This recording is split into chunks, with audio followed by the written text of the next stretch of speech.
bonjour. Voilà, je vous présente Marc Chevalier qui fait une exposition qui s'appelle Les tableaux n'existent pas, qui a commencé le 14 février et qui va finir fin mai. Voilà. Voilà, donc le principe de l'exposition, c'était de venir dans le lieu, dans l'espace de la galerie, sans rien. Et donc j'ai dessiné les tableaux au mur. Donc en fait, on n'est pas vraiment dans une exposition, on est un petit peu dans une vignette de bande dessinée qui représente une exposition. Et les tableaux ont été exécutés au feutre sur le mur en fonction d'une idée très générale de la peinture, une peinture, vidée de la connaissance sur la peinture, qui serait simplement la première idée qui nous vient à la tête quand on pense à un tableau, ou quand on a le désir d'un tableau. Et donc j'essaie de presser le mur pour qu'il rende cette première idée, pour qu'il dévoile le tableau qui nous cache, pour que le mur révèle le tableau qu'il cache, c'est celui qu'on désire. Voilà. C'est un peu ça que j'ai voulu faire. Voilà. Et puis après, mon trait a tracté ma main, et puis ça a donné finalement ça, quoi.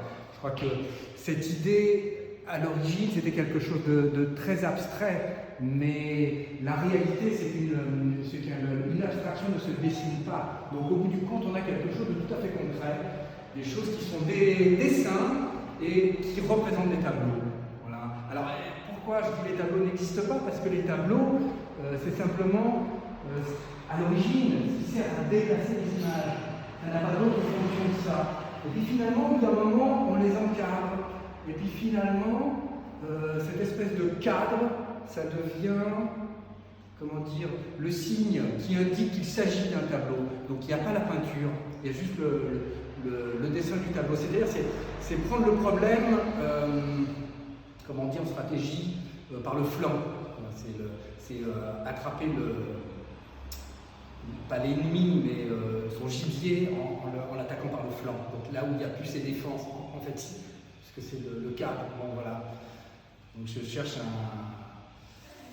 un élément graphique qui indique le cadre, et en même temps, je le commande. Je dis par exemple, celui-là, je vais dire qu'il est beau. Il est ni beau ni laid, il n'est rien, c'est rien du tout, c'est un gribouillis. Mais j'indique qu'il est beau, comme en bande dessinée quand on veut signifier l'aura, la stupéfaction, voilà. Donc celui-là, il est inquiétant, donc j'indique qu'il a quelque chose une espèce de vibration négative. C'est celui qu'on ne met pas dans la chambre d'enfant, ou celui qu'on met dans la chambre à cauchemar. Et celui-là, on le met dans le living room, il est une sorte de volute joyeuse, quoi. Voilà, celui-là, il peine un peu plus. Son titre, celui-là, c'est Les tableaux veulent pas naître. Et après, ils ont quelque chose de... C'est un peu des animaux. Comment dire, ces dessins, c'est pas seulement des tableaux, c'est pas seulement une vision abstraite du tableau, de représentation graphique du tableau, c'est aussi des petits animaux en forme de tableau. Comme je vois des petits chiens qu'on accroche au mur. C'est ça les tableaux.